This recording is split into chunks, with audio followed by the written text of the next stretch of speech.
Hey Waffle Gang, I do hope you're well. My name is Mark and today we're checking out some more Reddit stories, and if you do love a Reddit story, why not consider hitting that like, subscribe, maybe that notification bell too, and let's crack on with today's first story.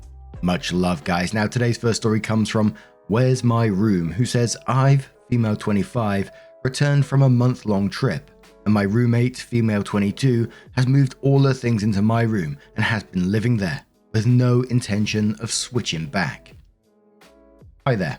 I'm writing this on a throwaway because, to be honest, I never thought I'd need to post here, but what can you do? So I've moved into this flat about 8 months ago. I met Lana online on a roommate website, and we clicked well. She's a bit younger but seemed mature. We quickly agreed to be roommates. Both of us were under time constraints to find a place to live, but have got on really well so far. Up until this. Our flat is a 2-bedroom, and to be frank, my room is clearly the better one. It's bigger and has built-in wardrobes. When looking for the flat, I found a place first on my own and put down a deposit to take it off the market while I found another roommate. The flat was perfect. Cheap rent, and my aunt manages the property, so I was keen to snap it up before anyone else did. The area it's in is popular, so I wasn't really worried about not finding someone to room with. Because of the above and that I was first there, I took the bigger room naturally. When showing potential roommates, including Lana, around, I was sure to show the smaller room and say, this would be your room. We moved in 8 months ago and it's been happy families. Never heard Lana complain about her room. Because I have about 6 times the wardrobe space that she does, I told her she's welcome to store her off-season clothes in there, or whatever she wants to store, as long as she's not popping in every morning to get dressed. She was happy with this. Just over a month ago, I went traveling. Now, I'm not the biggest fan of having people in my room, but I told Lana if she had someone stay, her sister, friends from home, they could sleep in my bed. She said thanks, and she's been such a great roommate and rarely has guests except her boyfriend. I didn't worry at all. I came back yesterday. I was exhausted from the flight and traveling, and just wanted to shower and sleep. As I walked in, Lana was in the living room with her boyfriend. We said hello and hugged and had a very quick catch up, blah blah. Then I dragged my suitcase to my room, opened the door and found it full of stuff that was not mine. I kind of yelled, what the fuck, and briefly thought I was so jet lagged I was confused, but opened the door to Lana's room and saw all my stuff. I walked into the living room and asked Lana what was going on, and she said, oh sorry, I forgot to mention, we put my stuff in your room just because it's bigger and you weren't here and you said I could use it. I was honestly so tired I could have passed out then, so I probably wasn't in the best state, and told her to move it all back immediately. She said they were in the middle of making dinner, and I looked tired so I should have a sleep.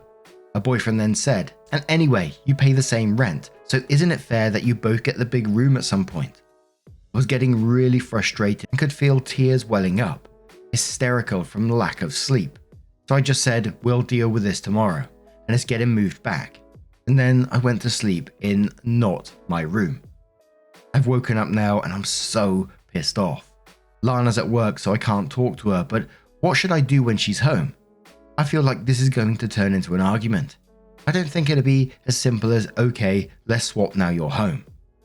TLDR, I went traveling for a month and told my roommate she could use my room for guests if needed. While I was gone, she swapped all of our stuff and moved into my much bigger and better bedroom. Never had a problem with her before, but she doesn't seem like she's planning on swapping back. What do I do when I speak to her after work? Opie then added some edits to the post and says, I've taken the advice of most people on this thread and moved my stuff back. It's taken hours and I'm knackered, but I think if I left it another night it would be a real problem.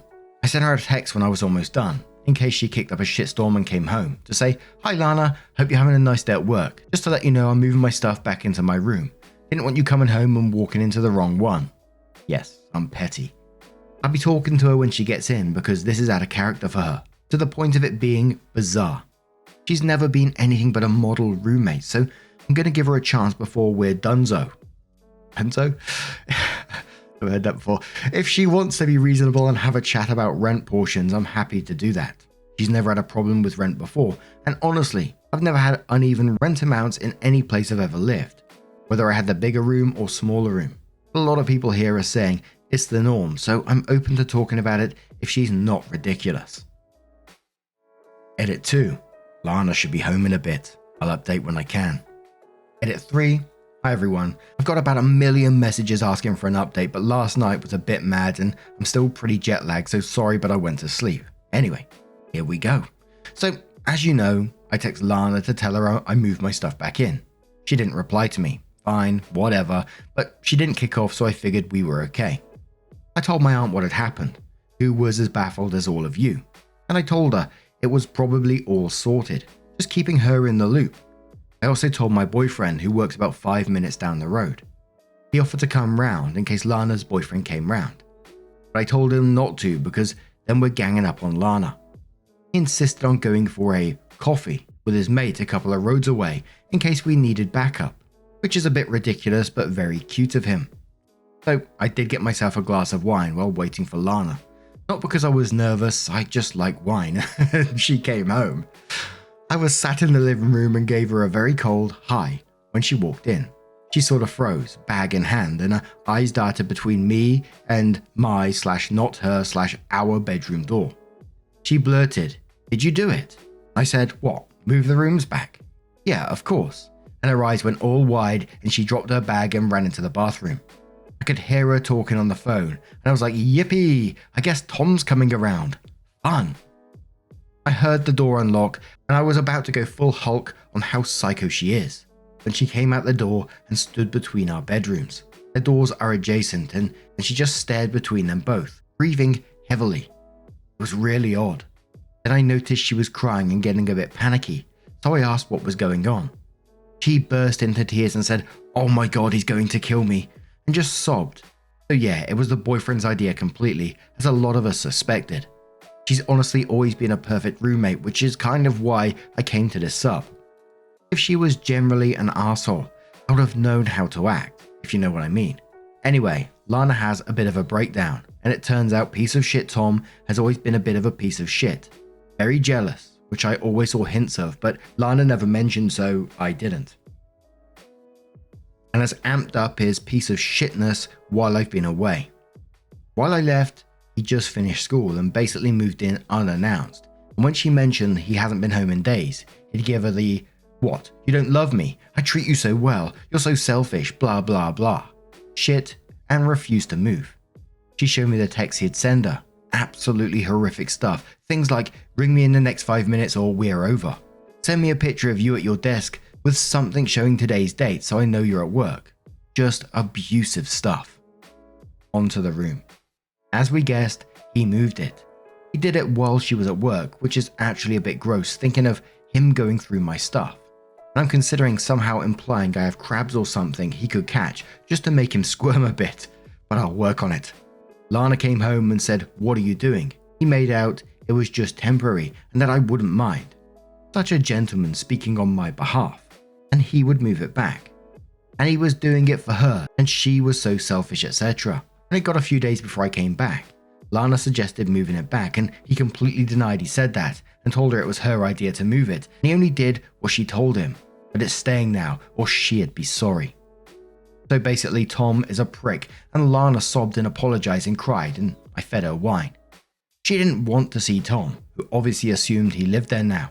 I texted him from her phone saying our landlady, my aunt, was coming round for an inspection and staying for dinner after with my family, and he couldn't come over tonight. He sent a lot of begging, whiny texts and then went on the offensive and called Lana a liar. So I rang my aunt, explained everything, and had her write us a fake landlord email mentioning the visit and how she was looking forward to fajitas, because she's an absolute babe and I make good packet fajitas, which we forwarded on to Tom. He left her alone for the rest of the night, apart from a few texts. I'm not entirely sure what we do about Tom. Lana sounds like she wants to break up, judging from her crying and screaming, "I hate him, I hate him, I hate him," into her whine. I think she's scared too though. I checked with her and he doesn't have a key, so that's a relief. I've told my aunt everything and she said she is happy to ban him from the flat, but Lana would need to break up with him first and get all that sorted. Thanks everyone for the advice. I know it wasn't the most popcorny update, but hopefully Lana will be okay. And we're going to be doing some girly shit this week and avoiding Tom. And yeah, God knows what will happen. And there is another update shortly. And when I come into these stories, I always try to think, what's going on in the background? What's caused this? Because, from what OP was saying, Lana was an ideal roommate. So why the sudden change? It kind of clicked in my head when the boyfriend spoke up and said, anyway, you pay the same rent, so isn't it fair you both get the big room at some point? Obviously, I wasn't 100% sure because you never know where these stories go. We've seen many, many stories of absolute horrific roommates. I'm currently glad things seem to be moving in the right direction. It seems like things still could be potentially dangerous at the moment. I never want to say 100% it is because you don't know, but the way he's treating her is extremely worrying. There were some relevant comments which OP responds to. Someone says, does Tom have a set of keys to the flat? OP says, there's only 2 keys to the flat, mine and Lana's. I gave mine to my mum while I was away in case she needed to pop in for me, but she never did. Lana has one and she says she didn't give it to Tom at any point. She just buzzed him in. I'm going to speak to my aunt and see what she reckons about changing the locks. I'd need to verify it with her beforehand anyway. I don't see that there's any way Tom could have a copy, but you never know. And yeah, you never do know. Although girlfriend said she didn't give it to him at any point, would you trust this guy? Seems like a shit person. Someone says, is the roommate's name on the lease? OP says her name is on the contract, equal to mine. The deposit I paid was a holding fee to take the property off the market, which was later deducted from my half of the actual deposit, so she doesn't owe me any money. I'm hoping the boyfriend will not be around when she comes home. She's been a reasonable person for the 7 months prior to this, so I can't help but think he's influenced her a bit. I'm very curious to know how much he's been staying over. Someone mentions if the lease has a limit on guests. OP says he's 100% not moving in after school, not a hope in hell. I advertised for 1 roommate. I wrote no couples in capital letters on the ads. It's not happening. Our lease has a guest clause, something like no longer than 3 weeks over a 3-month period. I'm not sure, I'll need to look at it. It's likely that both our boyfriends have stayed longer than that over the 8 months. And the landlord has never had an issue with them. If he starts staying every night, I will be bringing this up though. So 2 months later after that post, OP comes in with another update and says, hi everyone. It's been a busy month since my last post, and I logged back into this account out of curiosity and saw quite a few people message me requesting an update. So here we are. Sorry it took so long, but things have calmed down now. So shortly after my last post, Lana broke up with Tom. She was quite scared to do it because he's a psycho, and it took 2 weeks between the last post and the actual breakup. During that time, she didn't let him come round or see her. Luckily, she remembered that Tom had never had chickenpox as a kid, so we pretended my nephew had caught chickenpox and had to stay with us because my brother's wife had never had it and couldn't risk getting shingles. It worked luckily, and he stayed away. She told her family and close friends about what it'd been like, in case he'd contact them to get in touch with her, and lied about what happened, and then texted him saying she wanted to break up. Well, he blew the fuck up, called her every name under the sun, switched back to apologizing and saying she was the love of his life. Then said she'd never find someone like him. Then he would die without her. Then he wanted to kill her. Then they were soulmates. It was insane. He started messaging me too, telling me I was an evil bitch who'd ruined his perfect wife. Lol, okay then. And as predicted, her family and friends got the messages too. We both turned our phones off to ignore it and just watched TV. Later, I briefly switched mine on, where I had a lot of messages from my friends telling me to block some guy on my social media. It was Tom calling me every imaginative combination of the C word he could think of all over my public Instagram page. There were even a few racial slurs, which was odd because we're both white, but okay. Lana had already blocked him on everything, but silly me forgot to make my Insta private.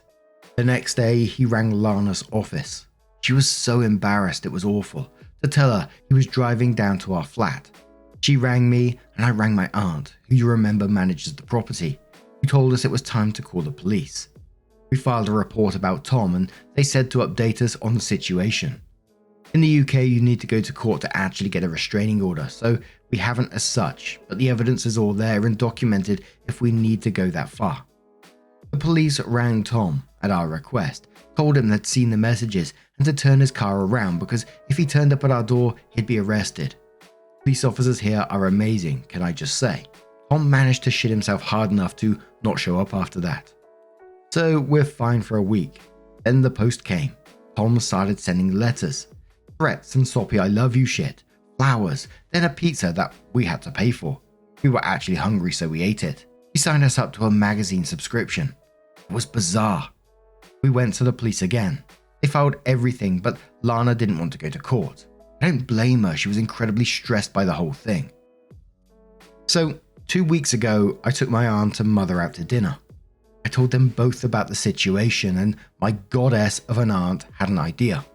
She manages about 30 properties, not just the one we live at, and had a few that were unoccupied now, with school finishing. She told me she would show us round all the 2 bedrooms she had, and we could live in any of them for the same rent we pay now, and just transfer over our deposit/fees, as long as there were no damages to deduct, and we helped do a deep clean to get it ready for the next tenant. We found one within a 5-minute drive that's just lovely, and to anyone concerned about the previous rent dispute, has equally sized bedrooms. So we moved, which is why in the last 2 weeks have been manic, but we're settled in now. Tom has been informed that we've moved because the stuff he sent since has been returned. Lana and I are completely no contact with him, and anyone who visits us is sure not to pass on our address to Tom. Also, I apologized to Lana about the issue with paying the same amounts of rent. She said she had never had a problem with it, and said that's how she's always done it through uni and with other roommates. She refused to take any money from me, but I've decided I'll be funding the weekly flat wine sessions for the future. It's been a long month, and even though my traveling tan has faded, things are great now. Thanks for all your advice before, guys, even the ones I didn't agree with. And let's pray to the baby Jesus that I have a calmer living situation from now on. Thank goodness for Auntie in this situation. She truly saved the day here, and so did OP. I'm glad that the roommate did have the support of these two, because who knows, if she would have been alone, who knows how she would have been manipulated by this guy.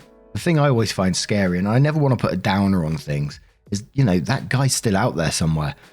Once he's moved on, he may get with someone else, and this cycle may just continue again, which I find absolutely terrifying, especially with some of the stuff he said, he's done, threatening to kill. But I'm super glad that OP, roommate, got themselves out of that situation. But now I'm going to turn this one to you guys. What do you guys make of this situation? Let me know your thoughts down in the comments below, and let's move on to another story. And our next story just comes from the Am I the Arsehole subreddit. It does not have an update as yet. It's from Scary Literature 835 that says, Am I the arsehole for telling my son we don't really have any room for him right now, so he needs to live with his dad and stepmom.